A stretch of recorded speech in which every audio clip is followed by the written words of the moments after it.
gangguan kebutuhan cairan, dan elektrolit. Inilah anggota kami, Anissa, Syafira, Noval, Olia, Wahyu. Definisi intervensi keperawatan. Intervensi keperawatan adalah segala treatment yang dikerjakan oleh perawat yang didasarkan pada pengetahuan dan penilaian klinis untuk mencapai peningkatan, pencegahan, dan pemulihan kesehatan klien individu, keluarga, dan komunitas. Tindakan keperawatan adalah perilaku atau aktivitas spesifik yang dikerjakan oleh perawat untuk mengimplementasikan intervensi keperawatan. Tujuan intervensi menjadi panduan atau acuan bagi perawat dalam menyusun intervensi keperawatan, meningkatkan otonomi perawat dalam memberikan pelayanan kesehatan, memudahkan komunikasi interprofesional dan interprofesional dengan penggunaan istilah intervensi keperawatan yang seragam dan terstandarisasi, meningkatkan mutu asuhan keperawatan.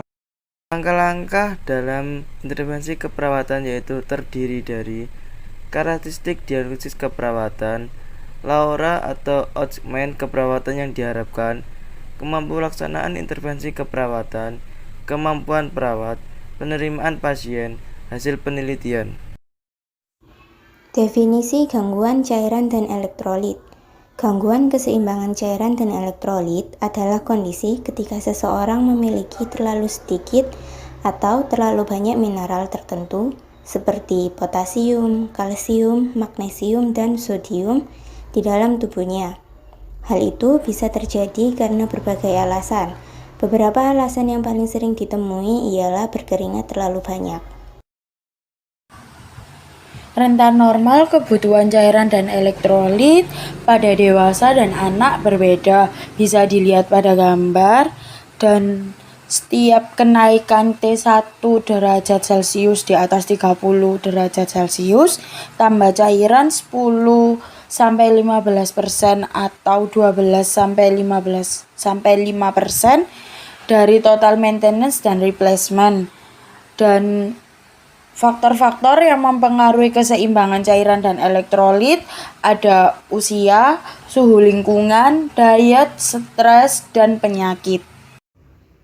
Penerapan intervensi menurut STKI, SIKI, dan SLKI pada gangguan keseimbangan cairan dan elektrolit. Dalam SIKI, intervensi utama untuk ketidakseimbangan cairan adalah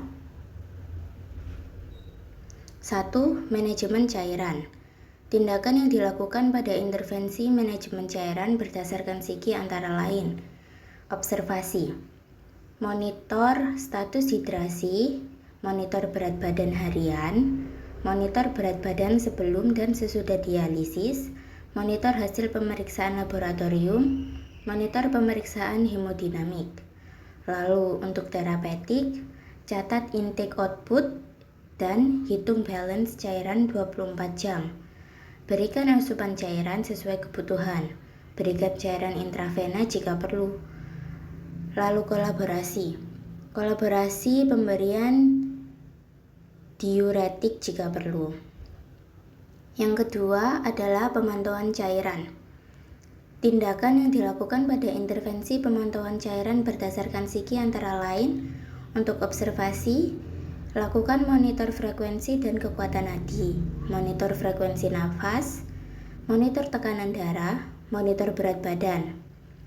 Lalu untuk terapeutik, atur interval waktu pemantauan sesuai dengan kondisi pasien. Dokumentasikan hasil pemantauan. Untuk edukasi, jelaskan tujuan dan prosedur pemantauan. Dokumentasikan hasil pemantauan. Penerapan intervensi menurut SDKI, SIKI, dan SLKI pada gangguan keseimbangan cairan dan elektrolit. Dalam SIKI, intervensi utama untuk ketidakseimbangan elektrolit adalah tindakan yang dilakukan pada intervensi pemantauan elektrolit berdasarkan SIKI antara lain: observasi, 1. Monitor kemungkinan penyebab ketidakseimbangan elektrolit, 2. Monitor kadar elektrolit serum, 3. Monitor mual, muntah, dan diare, 4. Monitor kehilangan cairan jika perlu. Terapeutik, 1. Atur interval waktu pemantauan sesuai dengan kondisi pasien, 2. Dokumentasikan hasil pemantauan. 3. Edukasi. Jelaskan tujuan dalam prosedur pemantauan. Informasikan hasil pemantauan jika perlu.